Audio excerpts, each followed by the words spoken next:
आएगी। अब देखो धन को लेकर के एक दूसरी बात और है कि महाराज ऐसा नहीं है कि आता नहीं, आता तो खूब है लेकिन टिकता नहीं है। दूसरी समस्या ये भी है कि आता बहुत है लेकिन टिकता नहीं है।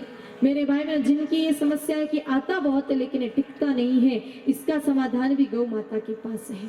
देखो मेरे भाई बहन, लक्ष्मी माता परम चंचला है, वो एक जगह पर टिकते नहीं है।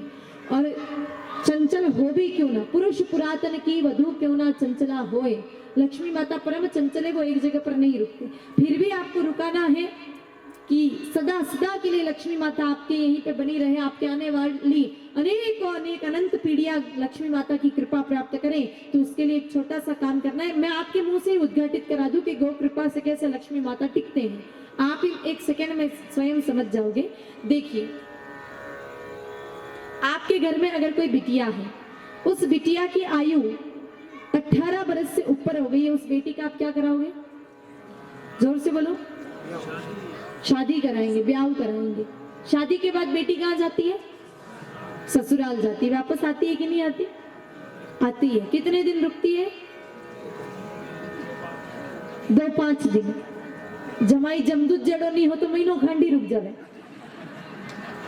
और अगर खतरनाक जमाई हो तो हाथों हाथी वापस लेके जाएंगे।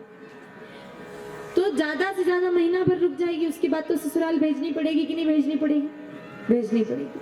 अब आप अपनी बेटी से अति प्रेम करते हो, आप चाहो कि बेटी को ब्याह तो करा दो लेकिन बेटी को सासरे नहीं जाना पड़े, ससुराल नहीं जाना पड़े। बोलो संभव है? नहीं। सामान्य दृष्टि से देखा जाए तो संभव नहीं, लेकिन एक उपाय है जिससे ये संभव है। आप अपने जवाई को घर जवाई बना दो। बोलो फिर बेटी कहीं जाएगी क्या? जाएगी? नहीं जाएगी। अब विषय को समझना, मेरे कहने का मतलब क्या था वो समझना। लक्ष्मी माता बेटी स्वरूप है, हमारा घर उनका पीहर है। आते हैं, रुकते हैं, लेकिन बेटी जैसे रुकती है महीना 2 महीना, वैसे लक्ष्मी माता भी 1 पीढ़ी 2 पीढ़ी 4 पीढ़ी रुक जाएगी। फिर लक्ष्मी माता का विवाह हो गया श्री नारायण हरि कृष्ण के साथ, तो उनको भी अपने ससुराल की याद आती है, पति की याद आती है। कुछ समय रुकने के बाद वो भी अपने पति के पास वापस चली जाती है। अब बेटी को घर पर हमेशा परमानेंट रखना है तो दामाद को, कंवर सा को घर जवाई बनाना पड़ेगा। उसी तरह अगर लक्ष्मी माता को परमानेंट घर पे रखना है तो क्या करना पड़ेगा? घर जवाई बनाना पड़ेगा। किसको? नारायण को। अब नारायण को घर जवाई बनाना बात आसान है? माताओं, इन जगत के जवाइयों के कितने नाटक होते हैं।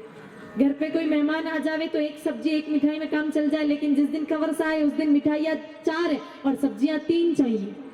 घी तो पूरा रोटी पे तैरता हुआ नजर आना चाहिए, तब जाके ये राजी होते हैं। अब विचार करना कि जब जगत के जवाइयों के इतने नाटक है और जगन्नाथ को घर जवाई बनाना है, बात आसान है क्या? नहीं, बहुत आसान है। क्योंकि ये जगत के जवाई नाटक कर सकते हैं, वो जगन्नाथ कभी नाटक नहीं करता है। अगर आपको नारायण को घर जवाई बनाना है, एक छोटा सा काम करो। एक प्यारी सी सुंदर सी देसी गाय माता घर पर लेकर के आ जाओ, उनकी प्रेम से भाव से, दूध के लालच में नहीं, माँ मानकर, भगवान मानकर के प्रेम से सेवा कर दीजिए। आप गौ की जैसे ही सेवा प्रारंभ करेंगे मेरे भाई बहनों, नारायण हरि कृष्ण अपने आप दौड़े दौड़े दौड़े दौड़े भागे भागे चले आएंगे। क्योंकि इतिहास मेरे भाई बहनों गवाह है, जहाँ गैया वहीं पर कन्हैया, और जहाँ कन्हैया वहीं पर लक्ष्मी मैया। अब कन्हैया आपके घर आ गए, नारायण आपके घर आ गए, और पति को आपने अपने घर पर बिठा दिया तो पत्नी कहाँ जाएगी? उसको तो आना ही पड़ेगा फिर। तो सीधी सी बात है, गैया घर में लाओ, गैया की सेवा करो, सेवा से कन्हैया आएंगे, और कन्हैया आ गए तो फिर लक्ष्मी माता भागे भागे चले आएंगे।